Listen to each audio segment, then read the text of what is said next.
Chào mừng các bạn đã quay trở lại với channel của Lu DVK. Không biết là các bạn còn nhớ đến máy chơi game tên là Game Boy Advance không?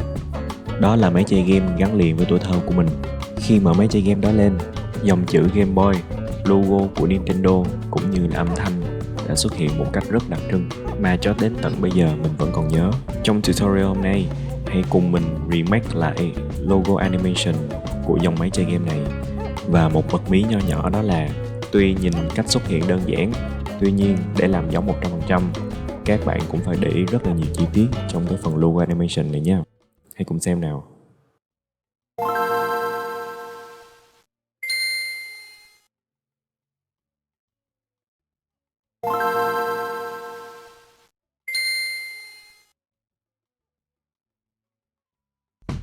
Nhìn rất là thú vị phải không nào? Hãy cùng bắt tay vào làm nha. Đầu tiên, mình sẽ tạo một composition mới và đặt tên nó là Game Boy Advance Logo Animation. Phần preset ở đây mình sẽ chọn là HD 1080 và 30 frame. Thời gian của composition này sẽ là 10 giây, cũng như background mình sẽ để là màu trắng. Kế đến, mình sẽ tạo dòng text Game Boy. Con chữ của thương hiệu trò chơi đình đám này mà mình tìm được đó là Futaric Bold Italic. Mình sẽ để link download của bộ font này ở phía dưới phần video description, các bạn có thể xem và tải về nhé. Màu chữ mình cũng sẽ chọn là màu xanh.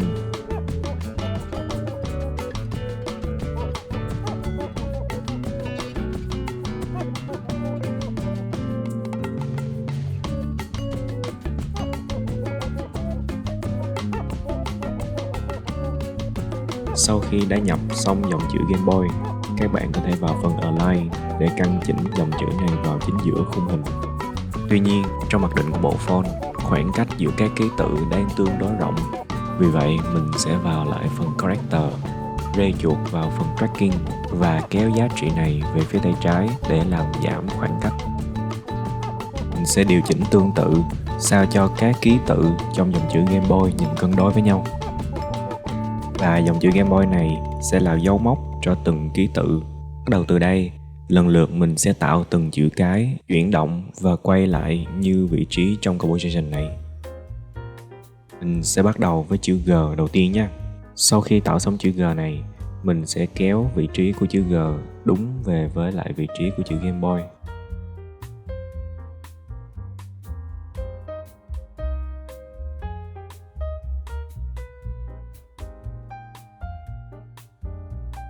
Mình sẽ bấm vào phím P để mở position, cũng như là Shift S để mở scale cùng một lúc. Sau đó mình sẽ rê chỏ chuột vào khoảng phút thứ 1 và 30 giây. Mình sẽ đặt một cái keyframe ở đây.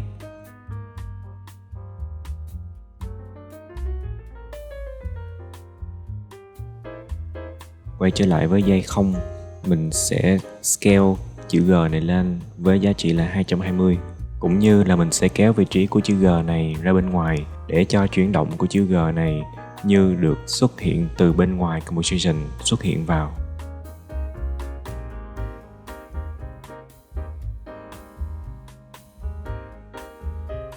Các bạn cũng có thể tham khảo màn hình để biết được vị trí chính xác của chữ G sẽ nằm ở đâu.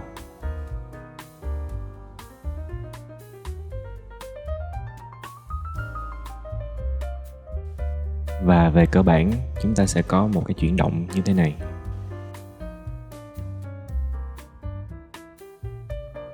Để từng chữ cái được xuất hiện đúng như trong logo animation thì đòi hỏi rất nhiều chuyển động. Vì vậy, mình sẽ zoom out không gian làm việc ra.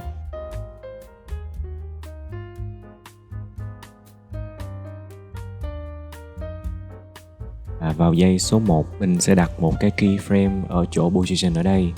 Và cũng như sẽ kéo vị trí của chữ G hơi chênh lên về phía góc trên tay phải.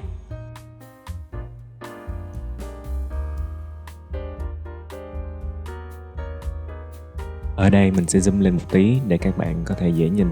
Mình sẽ chọn vào đầu tròn ở dưới và kéo về phía tay phải để cho chuyển động của chữ G này thành hình oval.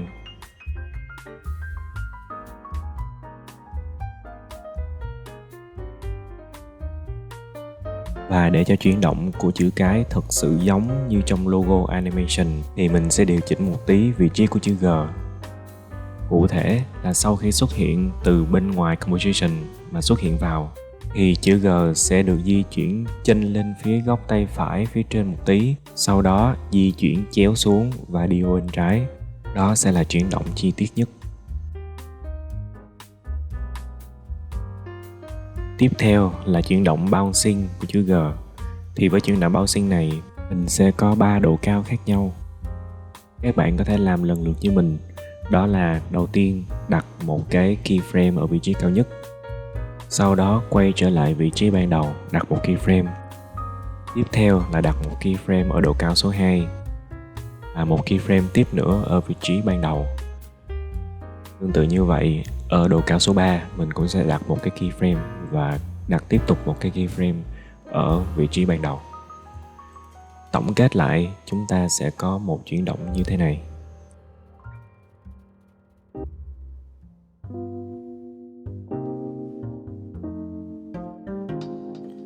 Sau khi cảm thấy tốc độ di chuyển cũng như là vị trí của chữ G đều ổn, mình sẽ quét tất cả các keyframe này và bấm vào phím F9 để Easy Ease.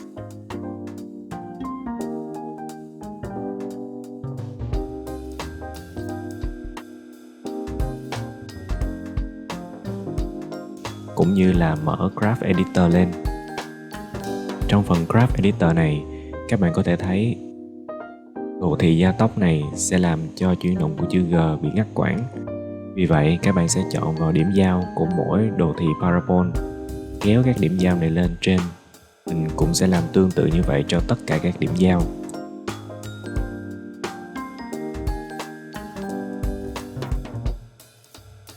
Mình sẽ tua nhanh để tiết kiệm thời gian của video.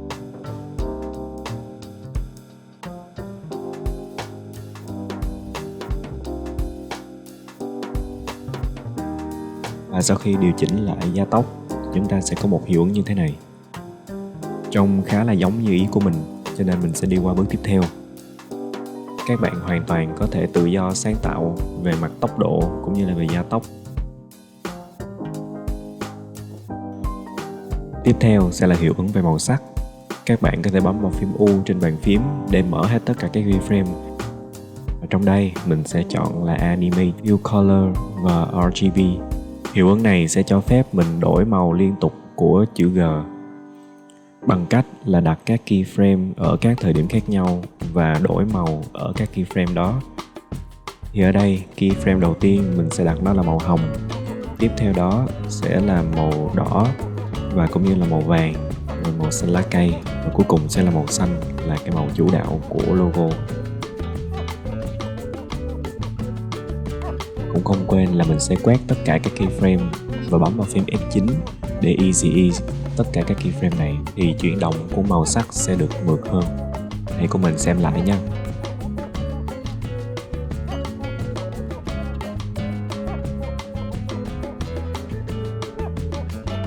Trông có vẻ đã ổn rồi. Hiệu ứng cuối cùng sẽ là hiệu ứng Fade In. Mình sẽ để chỏ chuột vào frame số 12 và bấm chữ T để mở ra Opacity. Ở đây mình sẽ đặt một cái keyframe cho Opacity là 100%. Sau đó rê chuột vào giây đầu tiên và chỉnh Opacity lại thành 0%. Và mình cũng sẽ không quên là F9 để cái chuyển động của nó được mượt mà hơn. Về tổng thể thì đây là toàn bộ những hiệu ứng cũng như là chuyển động của một chữ cái trong logo Game Boy. Mình sẽ chọn vào Layer G và bấm vào tổ hợp phím Ctrl D để duplicate layer này lên. Sẽ đổi ký tự từ chữ G thành chữ A và cũng như là sẽ dời layer chữ A này sau đó 10 frame. Mình cũng sẽ điều chỉnh vị trí xuất hiện của chữ A này sao cho chênh về phía tay phải một tí so với chữ G. Và tới bước này mình sẽ tịnh tiến tất cả các giá trị trong phần position sang phía tay phải. Vì vậy mà các bạn sẽ chỉ cần chỉnh sửa giá trị của trục X, không cần phải chỉnh sửa giá trị của trục Y. Cứ như vậy mình sẽ làm cho tất cả các ký tự trong logo của mình. Ở đây mình xin phép là sẽ tua nhanh để tiết kiệm thời gian của video này nhé.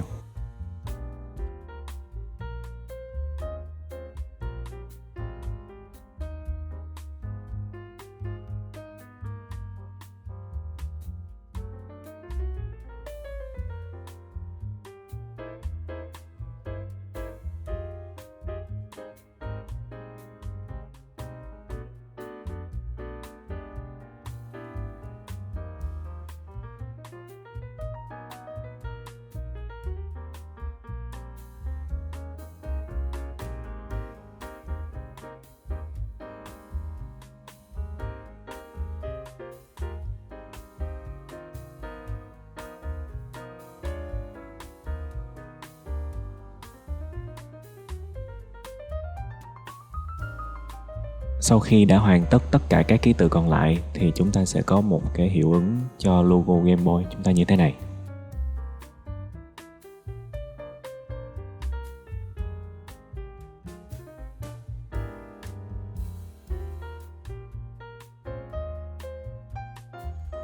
Mình cảm thấy khá hài lòng về tốc độ cũng như là chuyển động của các chữ cái này, cho nên là mình sẽ đi qua bước tiếp theo.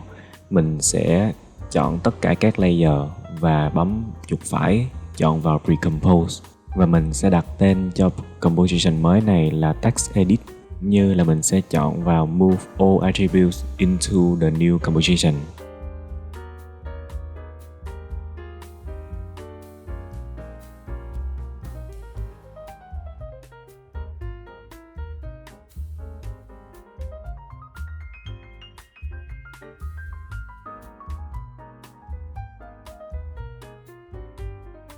Trong composition mới này, mình sẽ áp dụng một hiệu ứng tên là Lens Flare. Hiệu ứng này sẽ cho phép mình kiểm soát vị trí của một cái điểm sáng. Thì vào giây số 4, mình sẽ đặt một cái keyframe của Flare Center, kéo thả Flare Center này về bên phía tay trái ngoài cùng. Và sau đó khoảng 4 phút 30 giây, mình sẽ tiếp tục đặt một cái keyframe như là kéo cái Flare Center này sang phía tay phải ngoài cùng. Và sau khi xem lại, vì tốc độ di chuyển của Flare Center đang khá nhanh, cho nên là mình sẽ kéo cái keyframe số 2 vào khoảng giây số 5. Và cùng xem lại nhé.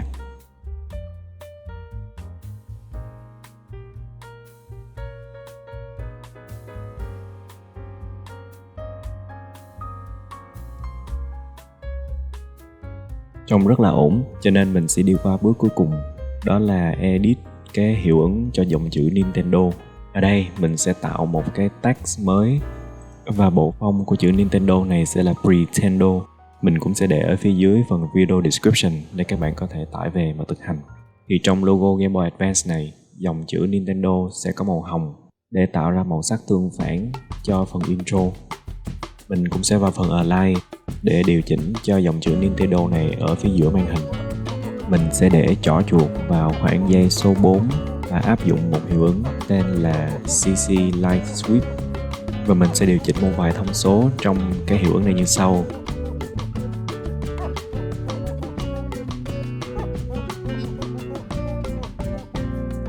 Đầu tiên về phần Direction, mình sẽ để là khoảng trừ 150 độ.